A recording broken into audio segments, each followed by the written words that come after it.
Oh boy.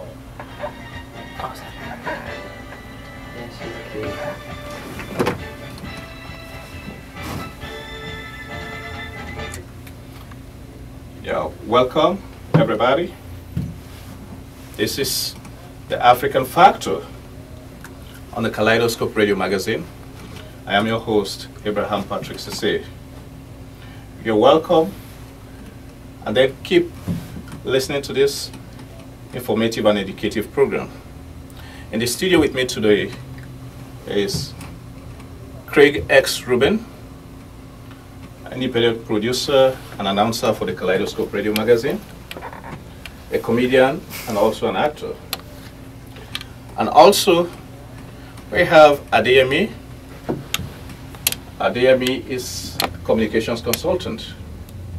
So we should be here for like 15 minutes to discuss about issues affecting the African continent. As the name implies, the African Factor is the only program that gives you analysis of the African situation and most efficiently gives you a report about current issues. As it is the case normally, I will start by giving a kind of a rundown on the situation that is currently plaguing the African continent. Less, of course, it's the political issue, which is actually creating some problems in the individual and respective countries in West Africa and Africa in general.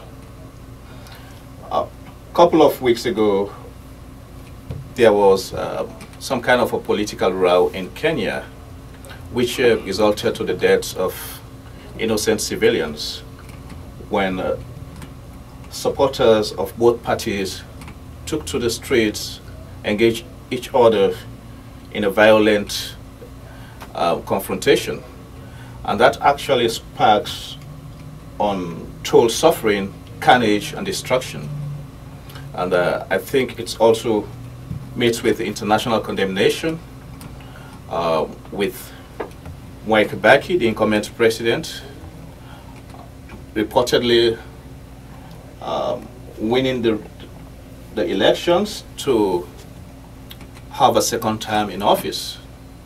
But that was actually a very disturbing situation, which raised some attention from across the international community. So we are very much disturbed by that situation, and we shall be looking into that as we get along in this broadcast. And also, the situation in Ivory Coast is another one that we have to look at because there has been some kind of political impasse there. The country is divided. You have the Force Nouvelle in French, which means the new forces, and they have actually tried in some ways to divide that beautiful country and wreak havoc in their stronghold.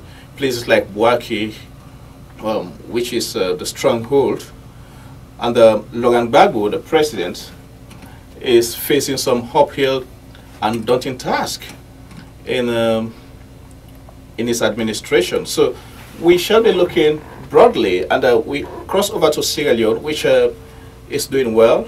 There are reports of development there. The new government is really trying to work hard and put things in order, so the people can once again regain their image and the country back to normal. And the situation in Guinea, which President Lassana Conte, as the president, was actually getting out of hands, but I could say 11th hour 59 minutes it was resolved, and a potential strike was called off, which was planned by the labor union.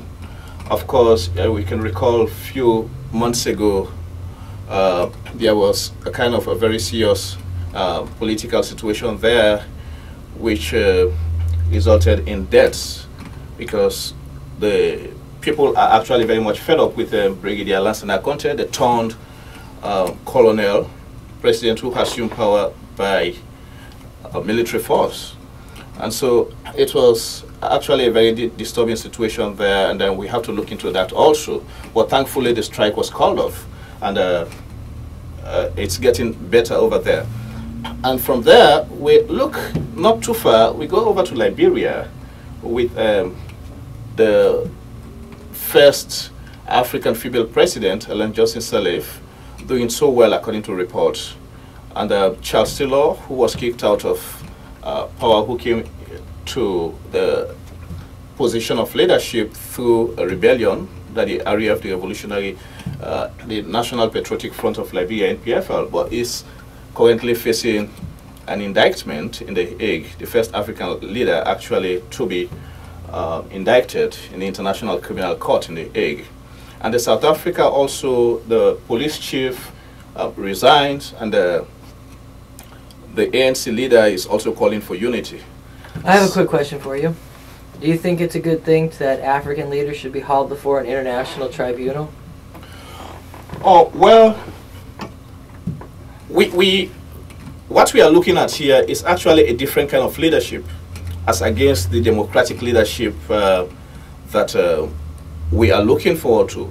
In the case of Charles Taylor, we all know how he assumed power, through rebellion, and there were many atrocities, of course, untold sufferings, which he caused on the people of Liberia. And that also spilled over to Sierra Leone, and with the emergence of the Revolutionary United Front, the rebel movement there. So I think with Charles Taylor, it is very much in place to have him indicted and to face criminal charges.